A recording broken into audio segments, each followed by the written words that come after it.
ఓం సాయిరామ్. బాబా భక్తులందరికీ కూడా నమస్కారం అండి. అందరూ కూడా సుఖంగా సంతోషంగా ఎప్పుడూ కూడా ఆనందంగా ఉండాలి అని చెప్పి ఆ బాబాగారి తరపున నేను కూడా మనస్ఫూర్తిగా కోరుకుంటున్నాను.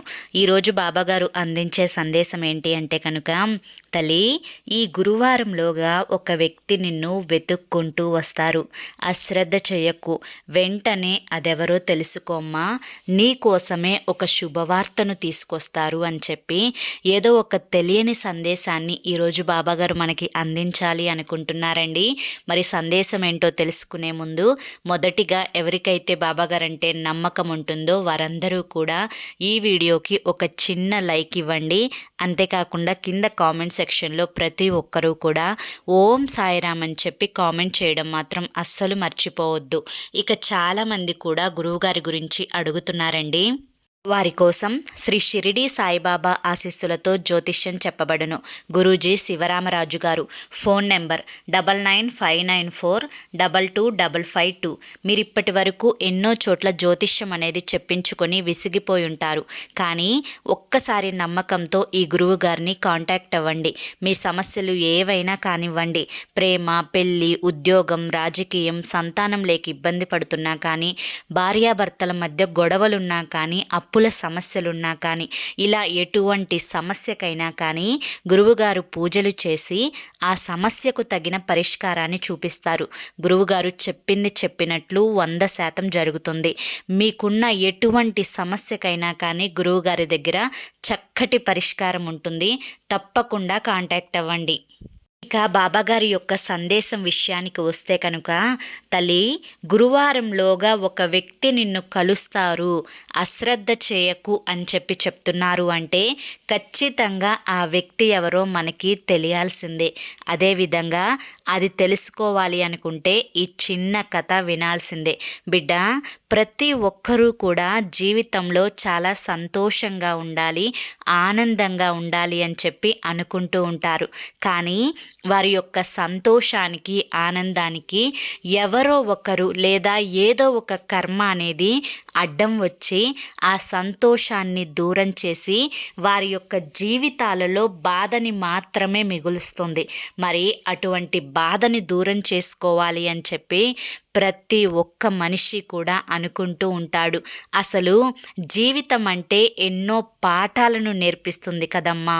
మరి ఈ యొక్క చిన్న చిన్న కష్టాలు ఎన్నో సంతోషాలకి, ఆనందాలకి ఒక దారిని చూపిస్తాయి అని చెప్పి ఏ మానవుడు కూడా తెలుసుకోలేడు.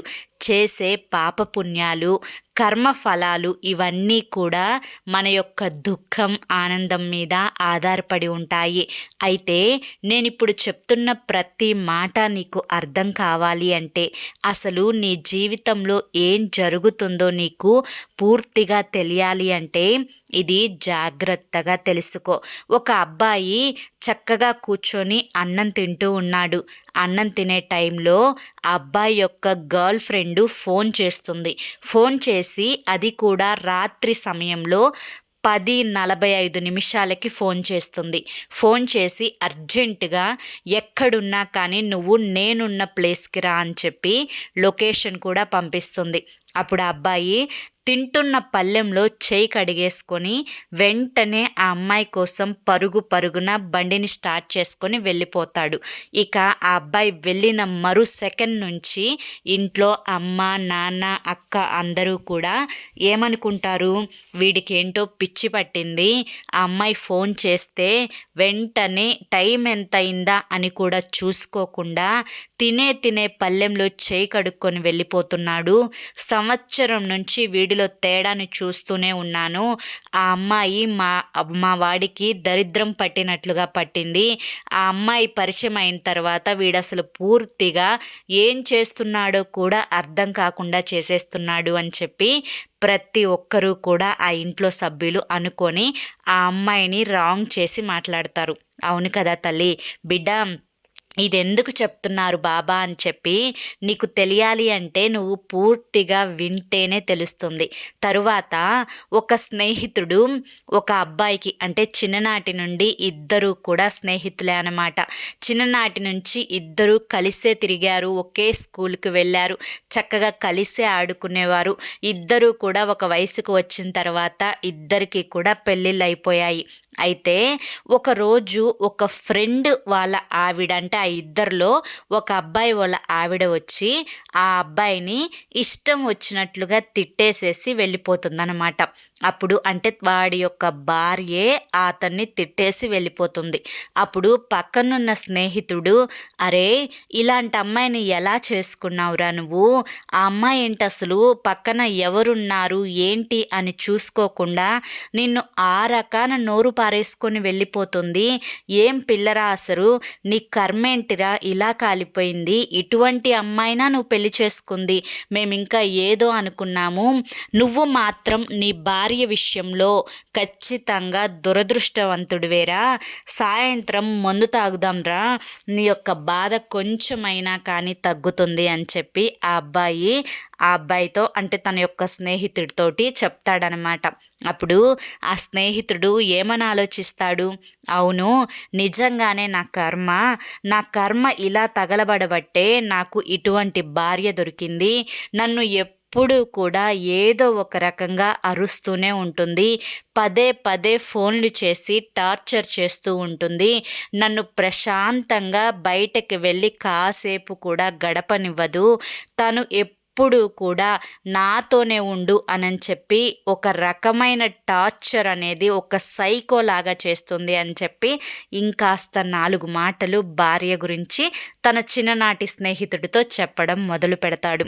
ఇక మొదట చెప్పుకున్నాను చూసావా, వాళ్ళ గర్ల్ ఫ్రెండ్ ఫోన్ చేయంగానే బండిని స్టార్ట్ చేసుకొని తినే అన్నంలో చేయి కడుక్కొని వెళ్ళిపోయాడు అని చెప్పి, ఆ అబ్బాయికేమో వాళ్ళు, అంటే తను ఆ అమ్మాయికి చెప్పిన పని చేసుకొని వచ్చిన తర్వాత ఇంట్లో ఆ అబ్బాయి వచ్చేసరికి అందరూ కూడా కూర్చుంటారు. టైం 12:30 అవుతుంది అప్పుడు. అయితే ఇంట్లో అమ్మ, నాన్న, అక్క, బాబాయి అందరూ ఏం చెప్తారంటే, అరే ఒకవేళ పాలా లేదా ఏంటి, ఆ అమ్మాయి ఫోన్ చేయంగానే పరుగున వెళ్ళిపోయావు, ముందు వెనుక ఆలోచించుకోవా, తింటున్నావా తినడం లేదా అన్న ధ్యాస కూడా లేదా, అయినా 1 సంవత్సరం నుంచి నీ యొక్క పద్ధతిని చూస్తూనే ఉన్నాము, ఆ అమ్మాయితోనే మాటలు ఎక్కువగా మాట్లాడుతున్నావు, ఎవర్రా అసలు అమ్మాయి, మన కులమేనా, మన మతమేనా, అయితే ఆ అమ్మాయి ఫోన్లో ప్రొఫైల్ అనేది మేము చూసాము, ఆ డ్రెస్సులేంటి, ఆ పాటలేంటి, ఆ అమ్మాయి ఏంట్రా అసలు అలా నడుచుకుంటుంది, ఆ అమ్మాయి పద్ధతే అసలు మాకు నచ్చలేదు, అయినా 11 నీకు ఫోన్ చేసిందంటే ఆ టైంలో బయట ఎందుకు ఉంది అంటే వేరే వాడితో అప్పటి వరకు తిరిగి నీతో అవసరం కోసం ఫోన్ చేసిందా అని చెప్పి ఆ అమ్మాయి క్యారెక్టర్ గురించి చెడ్డగా చెప్పడం మొదలు పెడతారు. అప్పుడు ఆ అబ్బాయి ఆలోచనలో పడతాడనమాట. అవునా, నిజంగానే ఆ అమ్మాయి మంచిది కాదా, ఆ అమ్మాయి డ్రెస్ సెన్స్ నిజంగానే బాలేదా, అంటే తన యొక్క మెంటాలిటీ సరిగ్గా లేదు కాబట్టే, అంటే తన యొక్క బిహేవియర్ చెడ్డది కాబట్టే ఆ అమ్మాయి ఇటువంటి డ్రెస్సులు వేసుకుంటుందా అని చెప్పి ఈ అబ్బాయి ఆలోచనలో పడతాడనమాట. ఇక ఇంకొక కుటుంబం విషయానికి వద్దాము. ఒక స్నేహితుడు ఇద్దరు ఉంటారనమాట, అమ్మాయి ఇద్దరు కూడా స్నేహితులు, వాళ్ళు కూడా చాలా మంచి ఫ్రెండ్స్ అనమాట. అందులో ఒక అమ్మాయి ఒక అబ్బాయిని నేను ప్రేమిస్తున్నాను అని చెప్పి చెప్తుంది. అప్పుడు పక్కన అమ్మాయి అంటుంది, నువ్వేమన్నా సైకో దానివా, నువ్వేమన్నా పిచ్చి దానివా, నీకు అసలు వాడెలా నచ్చాడే, వాడి మొహం చూసావా ఎట్లా ఉందో, వాడు ఒక దొంగోడిలా ఉన్నాడు, నీలాంటి పిల్లల్ని ఎంతమందిని ట్రాప్ చేశాడో, ఎంతమందిని వాడుకొని వదిలేశాడో, ఇటువంటి అబ్బాయి నీకెలా నచ్చాడే అని చెప్పి క్లాస్ పీకడం అయితే మొదలు పెడుతుందనమాట. అప్పుడు ఆ పక్కన అమ్మాయి ఏమని ఆలోచిస్తుందంటే, నిజమే కదా, ఎందుకు నేను ఇలాంటి అబ్బాయితో మాట్లాడుతున్నాను, నిజమే ఈ అబ్బాయి కరెక్ట్ కాదు, నాకు ఈ అబ్బాయి క్యారెక్టరే మంచిది కాదు అని చెప్పి ఇలా ఆ అమ్మాయి ఆలోచన అనేది తనకి నెగిటివ్గా మారిపోతుంది. తల్లి, ఇప్పుడు నేను నీకు 3 విషయాలు చెప్పాను. ఈ 3 విషయాలు ఎందుకు చెప్పానా అని చెప్పి జాగ్రత్తగా చెప్తాను విను. నీ యొక్క ఫ్యామిలీలో ఉన్న సమస్యలు ఏవైనా కానీ నీ యొక్క బాధని తీర్చుకోవడం కోసం నువ్వు 3వ వ్యక్తికి ఖచ్చితంగా చెప్తావు. అంటే నీవు ఒక అమ్మాయిని పెళ్లి చేసుకున్నప్పుడు ఆ అమ్మాయి నీతో 5 ఏళ్ళు 6 ఏళ్ళు కలిసి ఉన్నప్పుడు అసలు ఆ అమ్మాయి మెంటాలిటీ ఏంటి, ఆ అమ్మాయి ఎక్కడి నుంచి వచ్చింది, అందరినీ వదిలేసుకొని నీ దగ్గరికి వచ్చింది, ఆ అమ్మాయి బిహేవియర్ ఏమిటి, ఆ అమ్మాయి యొక్క మంచి చెడు ఏమిటి, అప్పటి వరకు ఈ 5 ఏళ్ల సమయం వరకు నీ కోసం ఎన్ని త్యాగాలు చేసింది, ఎన్ని నిద్రలేని రాత్రులు నీ కోసం ఎదురు చూసింది, నీకు నచ్చిన వంటలు ఎన్నిసార్లు ప్రిపేర్ చేసి ఉంటుంది, నీ కోసం అందంగా రెడీ అయ్యి ఒక్కసారైనా నువ్వు ఈ చీరలో చాలా చక్కగా ఉన్నావు అని చెప్పి అనడం కోసం ఎన్నిసార్లు ఎదురు చూసుంటుంది. కానీ ఈ 5 సంవత్సరాల ప్రేమను పక్కన పెట్టేసి ఎవరో నీ చిన్ననాటి స్నేహితుడు అలాంటి అమ్మాయిని ఎలా చేసుకున్నావురా అని చెప్పి అన్నాడు అని చెప్పి ఈ 5 సంవత్సరాలు తనతో ఉన్న నీ యొక్క అనుభవంతో కూడిన పరిచయాన్ని, పెళ్ళి అనే బంధాన్ని పక్కన పెట్టి ఆ అమ్మాయి క్యారెక్టర్ని చాలా తక్కువగా చేసి, చాలా చులకనగా చేసి ఒక 3వ వ్యక్తి ముందు, అతను ఎవరైనా కానీ నీ ప్రాణ స్నేహితుడైనా కానీ ఒక 3వ వ్యక్తి ముందు నువ్వు ఎలా చెప్పగలుగుతావు? అలా చెప్పి నీవు కట్టుకున్న భార్యను ఎలా మోసం చేయగలుగుతావు చెప్పు? ఇది ఎంతవరకు కరెక్టో ఒక్కసారి ఆలోచించు. తను నీకు పదే పదే ఫోన్ చేస్తుంది అంటే దాని అర్థం నీ యొక్క యోగక్షేమాలు కనుక్కోవడం కోసం, ఎంతో నిన్ను ప్రేమిస్తుంది కాబట్టే నీ భార్య నీకు పదే పదే ఫోన్ చేస్తుంది అని చెప్పి నువ్వు ఆలోచించుకోవాలి. తన పద్ధతి, తన నడవడిక అనేది ఇన్ని సంవత్సరాల యొక్క అనుభవంలో నీకు తెలియంది కాదు. అది నీవు అర్థం చేసుకోవాలి తప్పితే ఎవరో 3వ వ్యక్తి ఏదో అన్నాడు అని చెప్పి అప్పటి వరకు నీకున్న మంచి అనుభవాన్ని, మంచి పరిచయాన్ని, మంచి స్నేహాన్ని, మంచి ప్రేమను ఒక్క మాటతో నువ్వు తీసివేసుకోవాల్సిన అవసరం లేదు. ఆ వ్యక్తి నీతో ఇలా అని ఉంటే నువ్వు ఎలా ఆలోచించేవాడివి ఒక్కసారి చెప్పు. అదే నీ చిన్ననాటి స్నేహితుడు, అరే ఆ అమ్మాయి తెలిసి తెలియని అమ్మాయి, ఆ అమ్మాయిది చిన్న వయసు, ఏదో ఒక మాట అంది అంటే నిన్ను పొరపాటున ఆవేశంలో అని ఉండిద్ది. నీ మీద ఎంతో ప్రేమ ఉండబట్టి నువ్వు ఈ తప్పు చేశావు కాబట్టి తట్టుకోలేక నీతో ఈ మాట మాట్లాడి ఉండవచ్చు. అదేమి నువ్వు మనసులో పెట్టుకోవద్దు. ఆ అమ్మాయి చూసావు కదా ఎంత కోప్పడుతుందో, ఎంత ఆవేశంగా ఉందో. నువ్వు తన దగ్గరికి వెళ్ళి ప్రేమగా కూర్చొని మాట్లాడు. తన కోపాన్ని ఎలాగైనా కానీ పోగొట్టు. అందరిని వదిలేసుకొని నిన్ను నమ్ముకొని వచ్చిన ఆడపిల్లరా, తన కంటి వెంట నువ్వు కన్నీరు రానివ్వకూడదు. అది నీ కుటుంబానికి మంచిది కాదు. నీ భార్యని నువ్వు జాగ్రత్తగా చూసుకోవాలి. నీకంటే వయసులో చిన్నది, తెలిసి తెలియని అమ్మాయి, గారాబంగా పుట్టి పెరిగుండవచ్చు. అమ్మాయి కదా, అర్థం చేసుకో అని చెప్పి అదే స్నేహితుడు నీతో చెప్తే కనుక నువ్వు ఖచ్చితంగా ఆ అమ్మాయి మీద ఒక మంచి ఆలోచన అనేది కలిగి తప్పకుండా ఆ అమ్మాయి మీద కోపాన్ని పోగొట్టుకొని ఆ అమ్మాయితో ప్రేమగా మాట్లాడి తనని ఎప్పుడూ కూడా బాధ పెట్టకుండా చూసుకోవాలి అనుకుంటావు. ఇక అదే మొదటి కుటుంబం విషయానికి వస్తే, ఆ అమ్మాయి ఫోన్ చేస్తే ఆ అబ్బాయి తినే అన్నంలో చేయి కడుక్కొని వెళ్ళిపోయాడు అంటే అక్కడ ఏం జరిగి ఉంటుంది? 11 కూడా ఆ అబ్బాయిని నమ్ముకోబట్టే కదా, తన మీద నమ్మకం ఉండబట్టే కదా తను ఫోన్ చేసింది.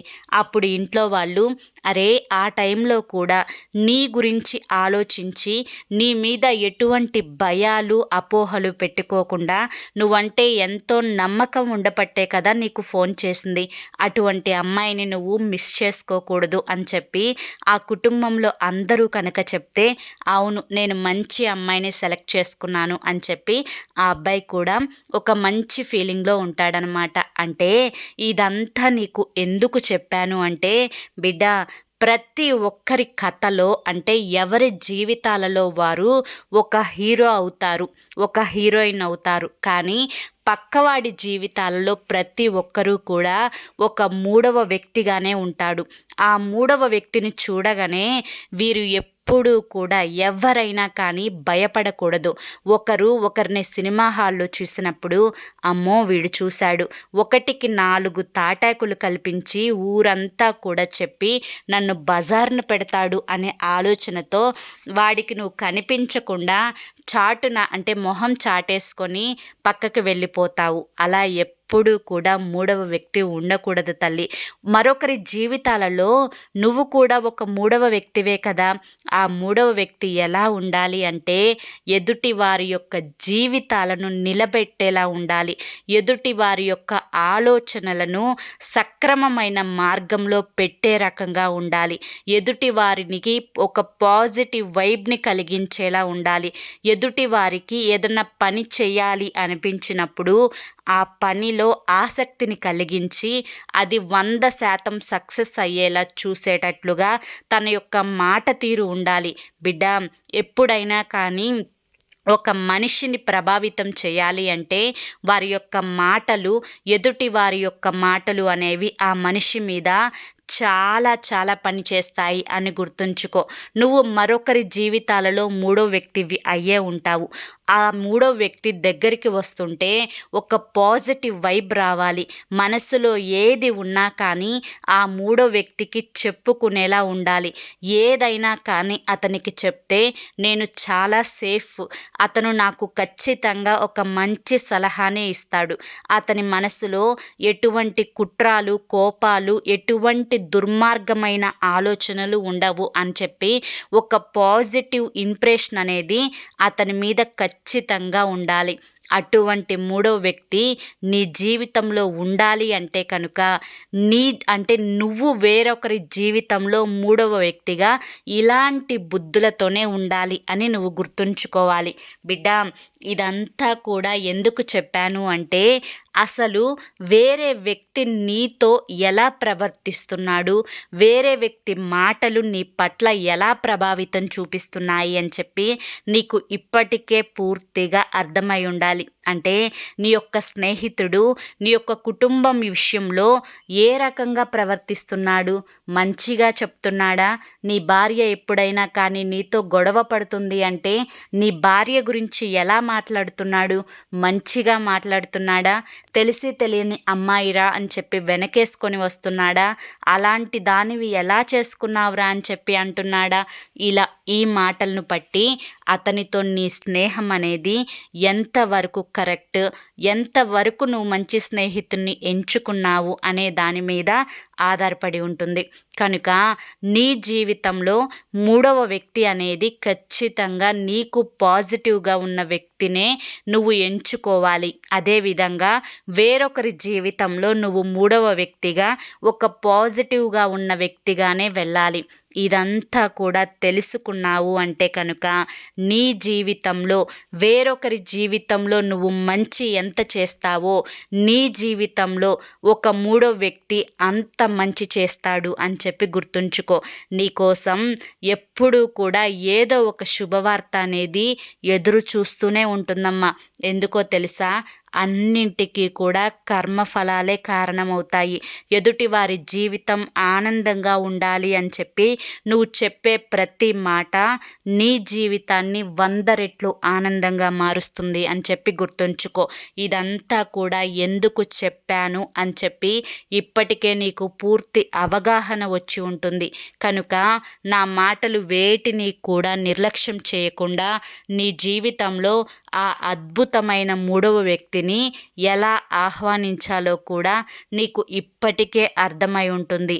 అంటే నువ్వు వేరొకరి జీవితంలో మూడవ వ్యక్తిగా ఎలా అయితే అడుగు పెడతావో నీ జీవితంలో కూడా మరొక వ్యక్తి అలాగే అడుగు పెడతాడు అని చెప్పి గుర్తుంచుకో. కనుక నేను చెప్పే ఈ యొక్క ప్రతి మాట కూడా నీ జీవితంలో ఒక గొప్ప మార్పును తీసుకొస్తుంది. కనుక ఇక దేని గురించి ఆందోళన చెందకు. నువ్వు ఎదురు చూస్తున్న శుభవార్త త్వరలోనే నీ చెవిన పడుతుంది. అంతా కూడా నువ్వు కోరుకున్నట్లుగానే జరుగుతుంది తల్లి అని చెప్పి ఈరోజు బాబాగారు మనకి చాలా చక్కటి సందేశాన్ని అందించారండి. మరి బాబాగారు అందించిన ఈ సందేశం మీ అందరికీ కూడా నచ్చింది అనుకుంటున్నాను. నచ్చింది అనిపిస్తే చూసి వెళ్ళే వాళ్ళు తప్పకుండా ఒక చిన్న లైక్ ఇవ్వండి ఫ్రెండ్స్. కింద కామెంట్ సెక్షన్లో ఓం సాయిరామ్ అని చెప్పి కామెంట్ చేయడం మాత్రం అస్సలు మర్చిపోవద్దు. అదేవిధంగా మరికొంతమంది బాబా భక్తులకు ఈ వీడియోని షేర్ చేయడం కూడా మర్చిపోవద్దు. మరి రేపు బాబాగారు అందించే మరొక సందేశంతో తప్పకుండా కలుసుకుందాం. అంతవరకు కూడా బాబా ఆశీస్సులు మీపై ఉండాలి అని చెప్పి మనస్ఫూర్తిగా కోరుకుంటూ సర్వే జన సుఖినో భవంతు. ఓం సాయిరామ్.